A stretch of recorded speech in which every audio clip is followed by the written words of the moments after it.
নমস্কার, আরো একটা নতুন রেসিপিতে আপনাদের স্বাগতম। আজকে খুবই মজার একটা ডেজার্ট রেসিপি আপনাদের সাথে শেয়ার করব। কোনো রকম ঝামেলা ছাড়াই মাত্র 10 মিনিটের মধ্যে কিভাবে এটা বানিয়ে নিয়েছি সেটাই আজ দেখাবো। ঘরে থাকা সামান্য কিছু উপকরণ দিয়ে খুব সহজে কিন্তু এই রেসিপিটা বানিয়ে নেওয়া যায়। আর সময় লাগবে মাত্র 10 মিনিট।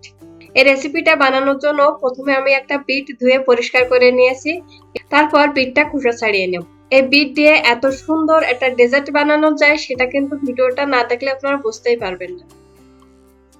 তারপর একটা ভাগ আমি গ্রেট করে নিচ্ছি। আপনারা চাইলে এখানে কিন্তু বিটটা পেস্ট করেও নিতে পারেন।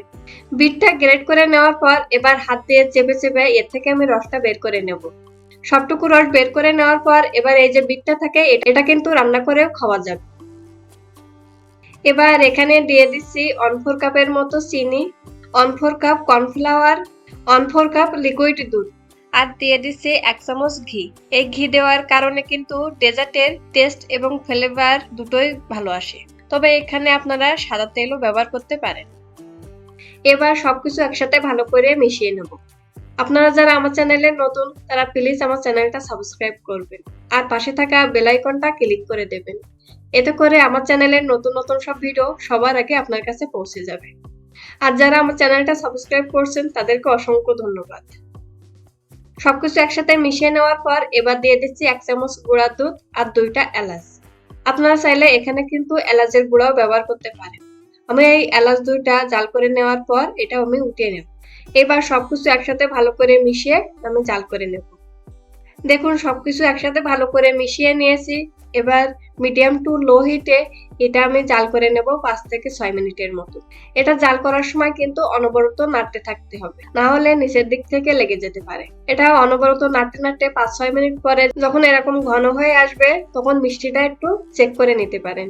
মিষ্টির পরিমাণটা এখানে আপনারা যেমনটা খেতে পছন্দ করেন সেই হিসাবে দিন। আমার এই ডেজার্টে মিষ্টি একটু কম মনে হচ্ছে তাই আমি আরো 3 চামচ চিনি দিয়েছি। চিনিটা ভালো করে মিশিয়ে নিচ্ছি। আর এই গরমে এরকম একটা ডেজার্ট থাকলে একদম কলিজা ঠান্ডা হয়ে যাবে।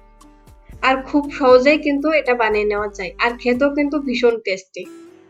তারপর 2-3 মিনিট জাল করে নেওয়ার পর যখন এরকম শুকিয়ে আসবে তখন এটা আমি নামিয়ে নেব। এই ডেজার্টটা আমি একটা বাটিতে ঢেলে নিচ্ছি। তারপর উপরের সাইডটা এরকম সমান করে দিচ্ছি। এবার আমি এটা 2-3 ঘন্টা মতো ফ্রিজে রেখে দেব। আমি 2.5 ঘন্টা মতো ফ্রিজে রাখার পর দেখুন এটা কিন্তু অনেকটাই সেট হয়ে গেছে। এবার হাত দিয়ে আমি সাইড থেকে এভাবে করে ছাড়িয়ে নিচ্ছি। তারপর একটা প্লেটের উপরে এটা উঠিয়ে নেব। দেখুন খুব সহজে কিন্তু এই ডেজার্ট রেসিপিটা বানিয়ে নেওয়া যায়। এখন এর উপরে দিয়ে দিচ্ছি 2 চামচ গুঁড়ো দুধ। এতে করে ডেজার্টটা দেখতেও যেমন সুন্দর হবে খেতেও কিন্তু ভালো লাগবে। আপনারা বাড়িতে অবশ্যই একবার হলেও ট্রাই করে দেখতে পারেন এই ডেজার্ট রেসিপি। আশা করি ভালো লাগবে।